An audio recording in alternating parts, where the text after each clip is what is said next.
Hey, if you're listening to this, you probably just finished Alabama Media Group's amazing podcast, American Shrapnel. I'm Rebecca Everett. I'm a reporter at their sister news site, NJ.com. And I'm dropping into your feed with the first episode of our new podcast series. Someone's Hunting Us is the story of a serial killer you've never heard of and the women who took him down. We worked so hard reporting this important story. So here's the first episode of Someone's Hunting Us.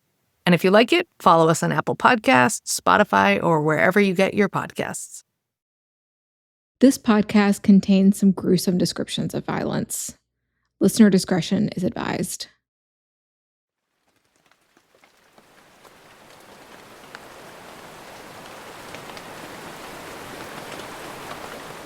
We're basically two side roads off of a side road off of the gravel road. We're about 10 miles outside of Murphy, North Carolina, on a winding mountain road along the Fire Creek Wildlife Management Area. The beauty will steal your breath. Outside, the wind is biting, it's raining in January. The creek is roaring, and there's no one to be seen except for the rare kayaker. Half crazy, I think. The encampment is directly across. To our left up here rises up to Wolf Ridge, and Wolf Ridge rises up to 3,000 feet. And it's pretty much a sight line straight across. That's Paul Wolf. He's an outdoorsman and professor at a college near here. Few people know the Nantahala Forest like he does.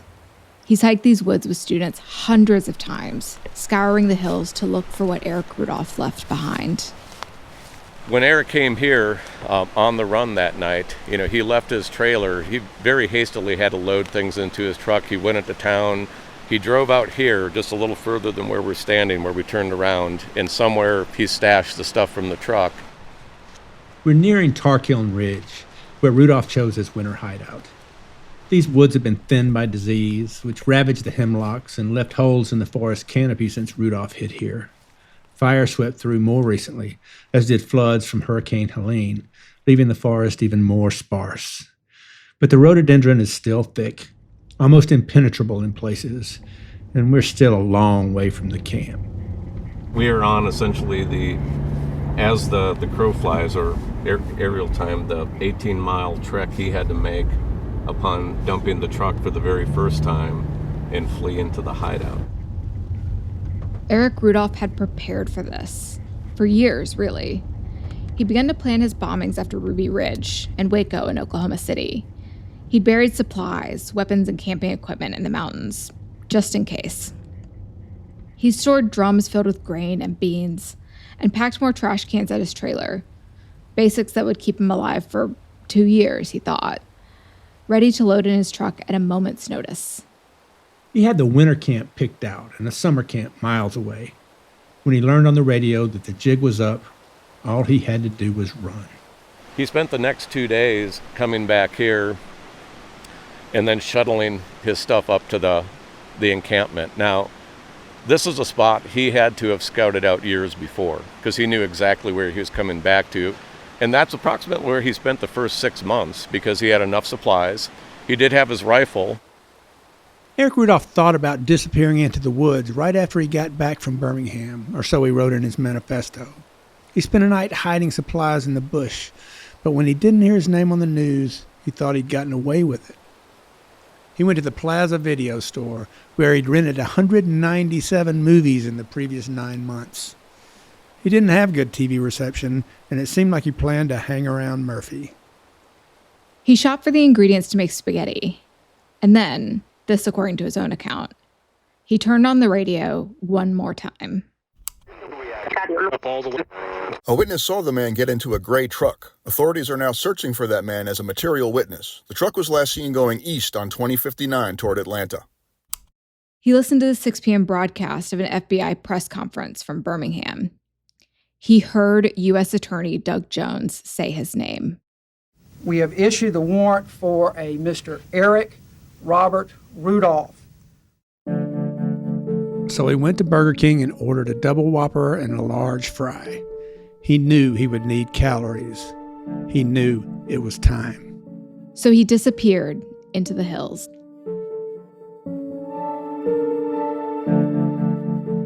Hi, I'm John Archibald. And I'm Becca Andrews, and this is American Shrapnel. It's the story of Eric Robert Rudolph and the largest American manhunt of the 20th century. But it's more than that. It's a story of survival, of cruelty and occasional conscience. It's about myths and lies. You and I could talk about myths and lies and the sort of anger this sends all day long. But let's go back to the beginning.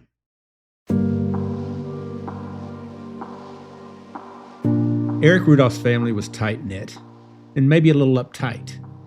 This is Richard Jaffe, a lawyer who would later represent him. Eric was a gifted baseball player in Homestead, Florida, where he and his siblings and his parents lived. And his mother, Patty, and his father, Bob, were super religious. That governed everything about their lives. Patty, she described herself as a seeker, and she was constantly experimenting with different religions. Patricia Rudolph had thought about becoming a nun. She'd even been an activist in New York with Dorothy Day, an anarchist who stood for Catholic workers, pacifism, and women's suffrage. It was a far cry from where she and her son would end up on the ideological spectrum. She would describe herself to me as, first I was a liberal, then I was a conservative, and then I was a liberal again, and I'm liberal now. But they kept going from religion to religion. And ultimately, Patty gravitated to the Pentecostal religion where people talk in tongues. We don't know a ton about Eric's father, but he was a mechanic. He got cancer in the late 70s and sought treatment the FDA did not allow. The family went to Mexico for Laetrile injections, but Bob died in 1981. Some people think that reinforced Eric's distrust and disgust for government, though Rudolph himself has called that laughable. Either way, Pat moved the family to the North Carolina mountains after Bob died. There, Eric came to better know a family friend they had met in Florida, Tom Branham, who had become a profound influence. And he was so influenced by Tom Branham. And Tom Branham was a radical and a Holocaust denier, anti-government to the core. Had this library of books that included all of this religion and philosophy and war, books on war and everything you can think of, but it was all radical right. And Eric was deeply influenced by Tom, who became basically a father figure for Eric.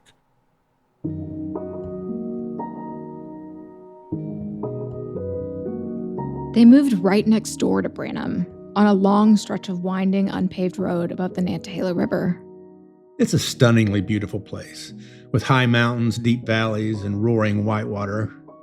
Nantahala is a Cherokee word that means land of the midday sun, because light only finds the deepest of those valleys at noon. Branham was an anti-government prepper who was once arrested for possession of weapons, including a submachine gun and dynamite. He was ultimately cleared, but in a sign of how close their families were, the New York Times reported that Patricia Rudolph put their house up as security for his bond. Rudolph grew up among Branham's friends and followers, people like Nord Davis, a Christian identity leader who organized and trained local militias. We'll learn more about him next episode. And George Nordman, a health food store owner who had his own set of views and who, according to Rudolph's mom, baked a mean loaf of bread. Eric learned to question everything. Well, everything but his own certainty and his own take on the Bible. These were some of the major influences he had. And so everywhere around him, surrounding him, engulfing him, were these radical views that he adopted that became part and parcel of who he became. Nordman died in 2008, and neither Rudolph's immediate family nor Branham responded to requests for interviews.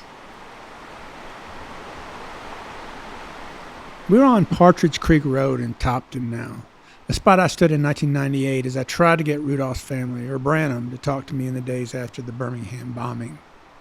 Maybe it was on the day Rudolph made his way into the woods. It's littered with warnings. Here's Wolf. This is where his childhood home is at. So take a look, that dark green around it, that's all national forest land. And you really can't get more back of beyond than that. It's actually, as the crow flies, only about a mile off of the Appalachian Trail and the fire tower. And all these little extra roads and stuff you see are not really accessible. They're all gated off and things. And the other unnerving thing, there's a lot of trails and stuff that are not marked on the map, like all the old logging activity.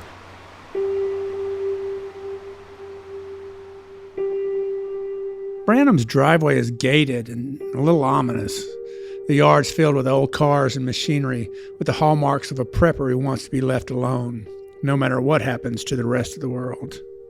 One of Rudolph's classmates at Nantahala School told the feds in '98 that everybody knew not to go down that driveway uninvited.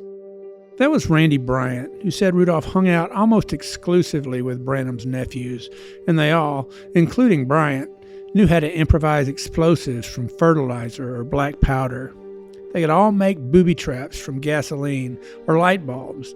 They blew stuff up for fun all the time. Rudolph rode an ATV to school to avoid the bus and the other kids. He and the Branham boys dug bunkers all night and stocked them with supplies. They blew stuff up for fun all the time and would come to school exhausted. Bryant told the feds nobody wanted to step on that land because it was said to be booby-trapped, with pits full of punji sticks and tripwires rigged to fire shotgun shells. I did get a few words with Branham here in '98, though it was hardly revealing. He told me he'd known Rudolph for years, but that they hadn't spoken for a long time, that Rudolph kept to himself.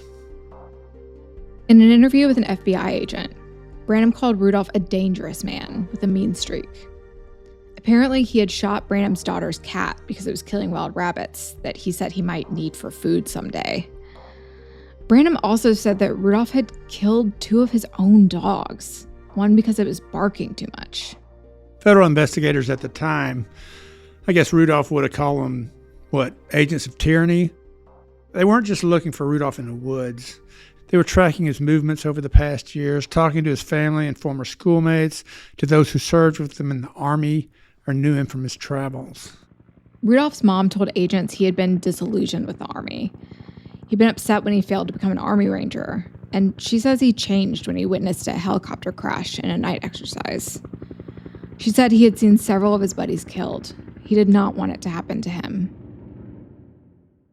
We're not 100% sure that crash actually happened, but the feds also heard how he kept swastikas and the Confederate flag in his locker, that he hated taking orders from anybody who wasn't a white man, that he tried so hard to get kicked out of the Army after failing to make special forces that he threatened to piss on his commander's desk for not getting rid of him fast enough. He was eventually discharged after testing positive for marijuana. Somehow, they called that an honorable discharge. But Rudolph was full of contradictions. This is Alice Martin, who George W. Bush appointed to replace Doug Jones as U.S. Attorney in North Alabama. I think he was really anti-U.S. government, even though he had served in the military. I think he blamed the government. So it was as if he was a rebel, and he attached to a lot of causes.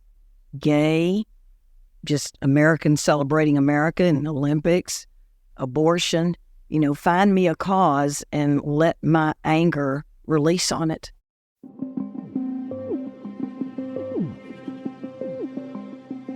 Agents heard he was a genius and that he was a loon, that he was a Bible thumper with doubts about religion, but one who quoted Revelations when it seemed to support his arguments, that he loved his gay brother, but hated the people he called sodomites.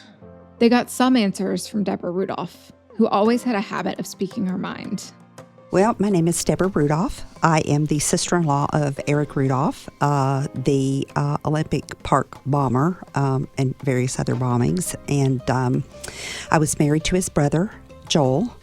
I always told Joel that he would either be famous or infamous, that he was either going to do something great or he was going to do something that was just going to shock the hell out of everybody. Just because of the way, just his demeanor, just the way that he was, just his attitude, and even Joel said the reason he moved in to his sisters was, he said, I just couldn't stand the hate. You know, he said all he does is spout hate.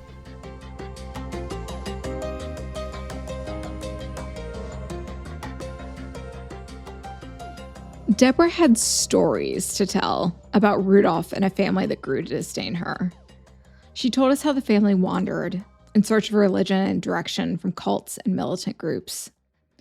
She told us how Eric stockpiled weapons, how the simple act of watching TV in the Rudolph household often led to rants. We'd be watching a comedy, and the credits would roll. And it was like they would literally pick out Jewish people. Oh, did you know Mike Douglas is really a Jew? He changed his name. I mean, it's like they knew every celebrity that changed their name because they were Jewish. I mean, it's crazy. And I was like, really? I mean, who knows that? But that's kind of, they felt like the Jews had a little too much control over everything. Money, government, law, stock market, banks, the media, newspaper, publishing. But there was more she had to tell them. Eric was infuriating at times, but he was good at some things. Real good. So he started first growing he just started experimenting. And then they went to Holland, and I overheard him and Joel talking one night, because I used to have ears like a hound dog. But he had smuggled some seeds back in the heel of his boots and brought them back. And it was some really good pot. So he started really, really growing the pot. I know I moved the pot through Nashville for him. So I was dealing the pot. The property that they had in Topton backed up to Army Corps of Engineer property. So he wasn't growing it on their property. He was growing it over on Army Corps of Engineer property. I mean, it was hard work. He would have to carry 2 5-pound buckets of water up and down that hill to grow this pot. So he would hang it up in the treetops to dry it out.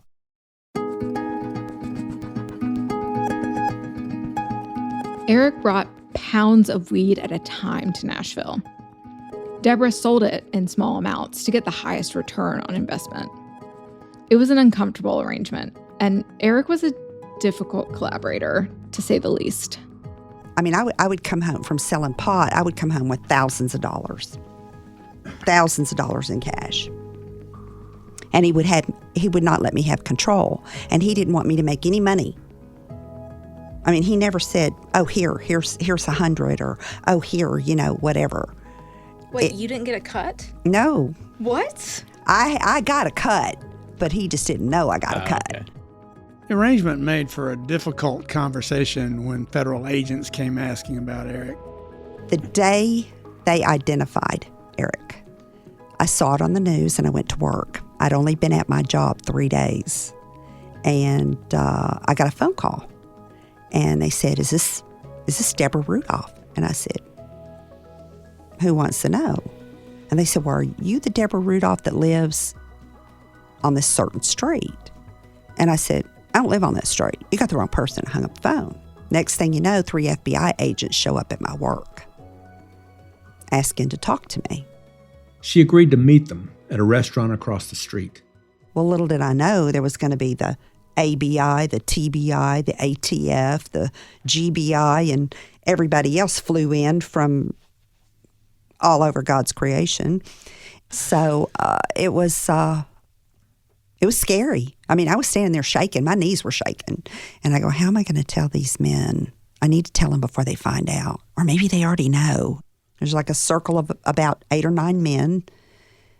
And I put my purse in a chair and I stood there and I said, well, first of all, we got to establish something right now. I said, I dealt Eric's pot, moved it through Nashville, did it for several seasons. And I said, so I want to know what your feelings are about that. And they said, you know what? We got bigger fish to fry. So we established right off the bat that there was not going to be any repercussions. And I think I developed a trust from that point on.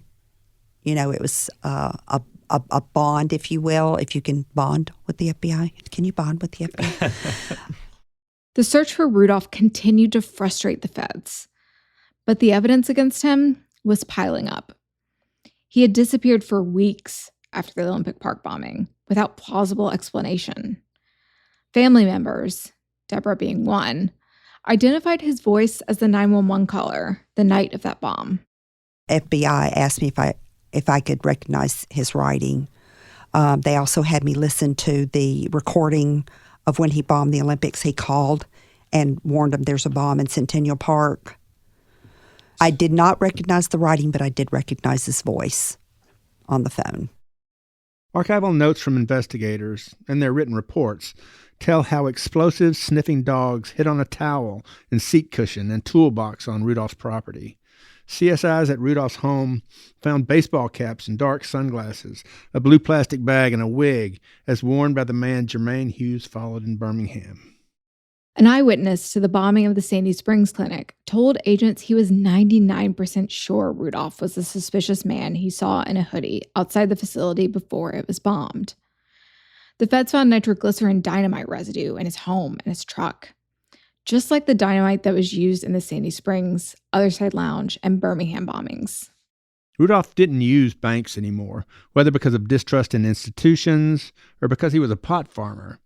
He'd gone off the grid and conducted all his business in cash. He used false names like Bob Randolph, but he did order books and magazines by mail. Agents tracked down the receipts.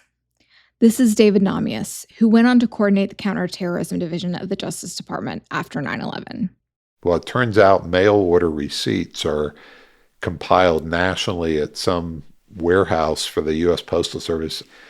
And we sent a team of agents to go through like 3 years or 5 years of all for the post offices within a 10-mile radius, like all the mail order receipts. It's brutal work, but they did it. And one of the things they found was a mail order receipt. There was the Anarchist Cookbook. That was a popular one. But the better one was Ragner's Homemade Detonators, which actually explained how to make a detonator that was pretty unusual and was the detonator used in at least one of the Atlanta bombs, maybe in Birmingham too. He used the name Z. Randolph without an H, to buy a manual called Kitchen Improvised Fertilizer Explosives, though it never got to him. He ordered Ragner's Homemade Detonators using that same name. That one came.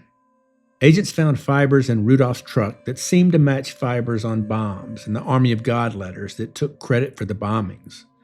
They analyzed Rudolph's writing and found he pluralized words with an apostrophe S, just like those letters did. A former girlfriend, among others, told them that he often used many of the words common in those letters, like regime and commissars, bureaucratic lackeys, and New World Order. They found batteries in his truck, with the identifying number scratched off, just like the batteries in the bombs. They really got into the nitty-gritty of how he made the bombs. Here's the receipt from Walmart we found in his apartment. You can see the hose clamp right there. He also bought some gloves, some deadbolt locks, and soft white light bulbs. And it was on Christmas Eve at 4:41. Walmart closed at 5 o'clock. This Popular Mechanics hose clamp is what we found, and if you look on the hose clamp itself, you can see this, and that was the same that was on the original, on the one we found in the body. They found a piece of crystal in Birmingham nurse Emily Lyons' body, the kind from a remote control, like you use to fly model airplanes or to detonate a homemade bomb.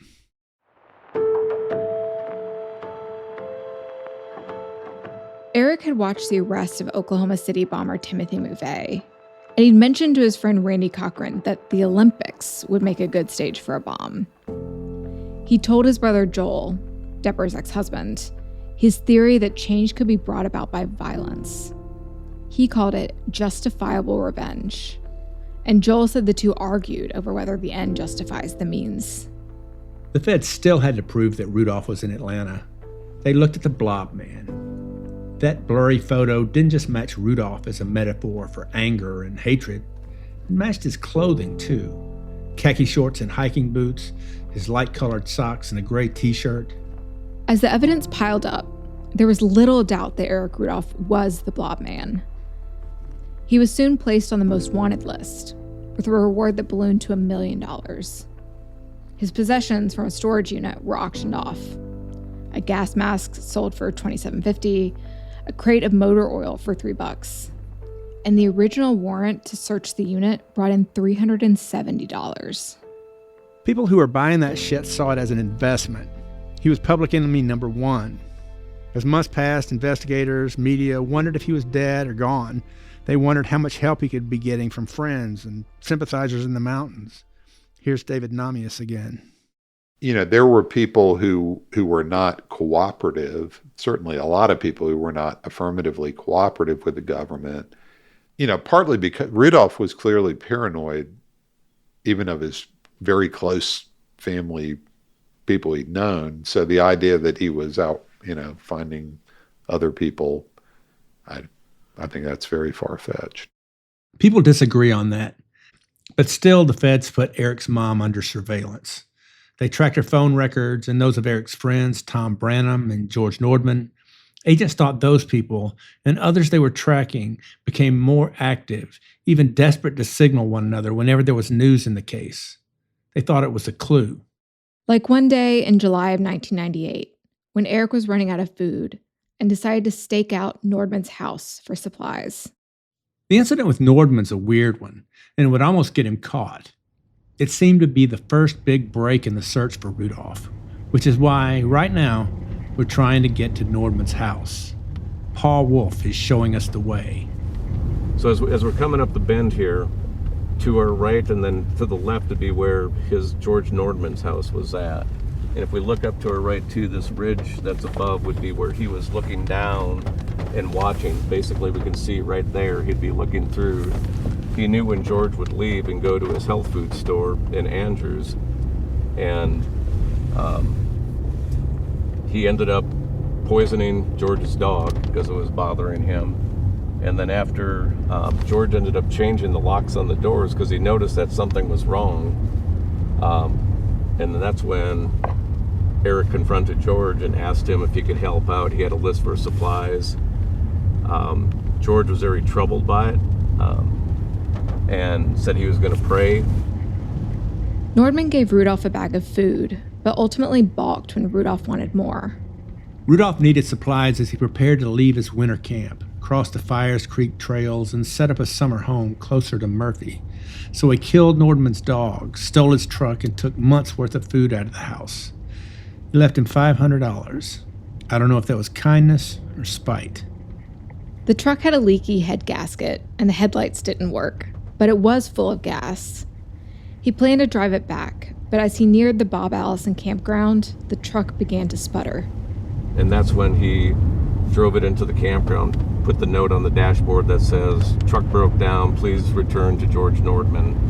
When he got back and cached all the supplies, he immediately filled up his backpack and he headed north and went across into the snowbirds, and he stayed up there for 4 or 5 months while the big part of the search was going on.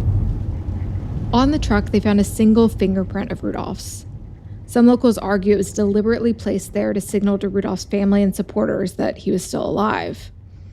Phone records showed Branham called another man about that time. That man then called Nordman. It seemed suspicious, but the feds never proved a connection. Instagram teen accounts have automatic protections for what teens see and who can contact them, plus time management tools. And Instagram will continue adding built-in safety features to help create age-appropriate experiences. Learn more about teen accounts and Instagram's ongoing work to protect teens online at instagram.com/teen accounts.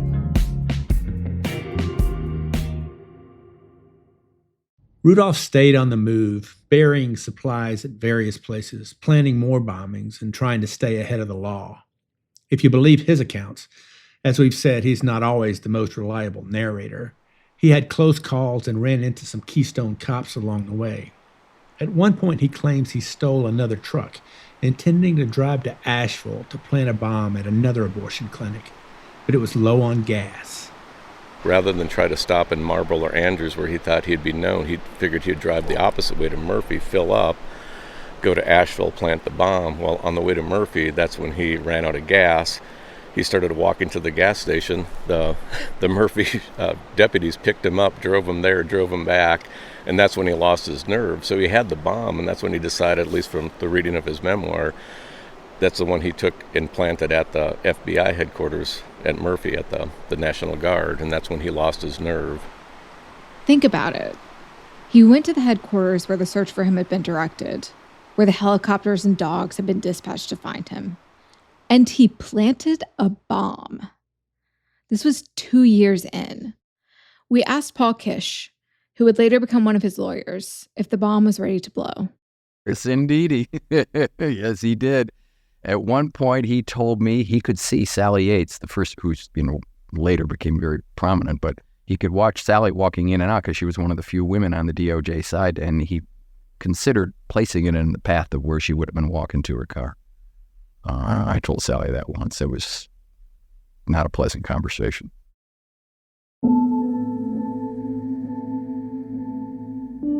There's some disagreement about where this bomb was, whether in the doorway of the command center or nearby.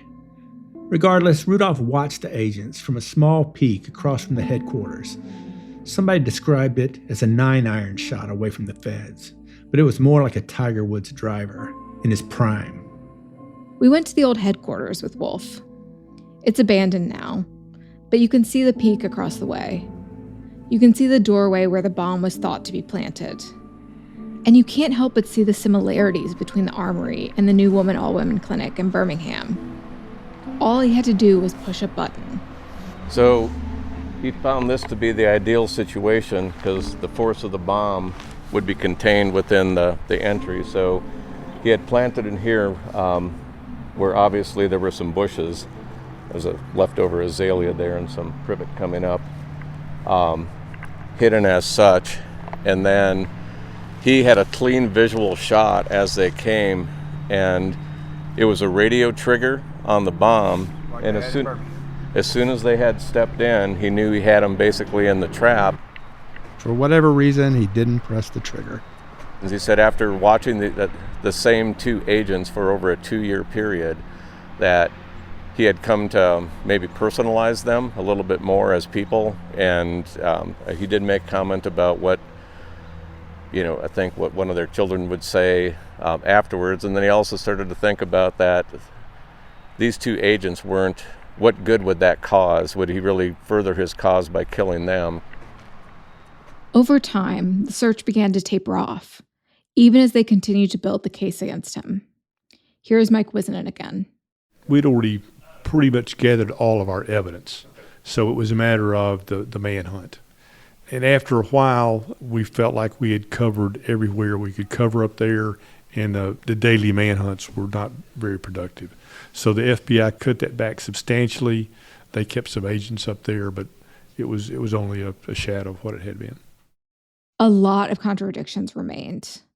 Friends and investigators debated whether he truly cared more about abortion or homosexuality or the Bible itself. But they had evidence. They had theories. They had an idea of who he was and why he was motivated to kill. There was one question they couldn't agree on. Did Eric Robert Rudolph really act alone? Do I personally believe that he acted alone? No, I do not. I do think he acted alone in Birmingham. I have no idea in Atlanta. If you're talking about while he was on the run, I suspect he had help, whether knowingly or not. You know what I mean?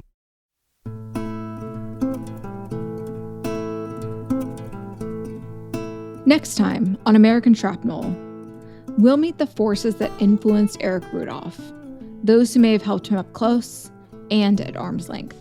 And those who've been far more effective spreading that gospel in the years since, influencing America in much the same way.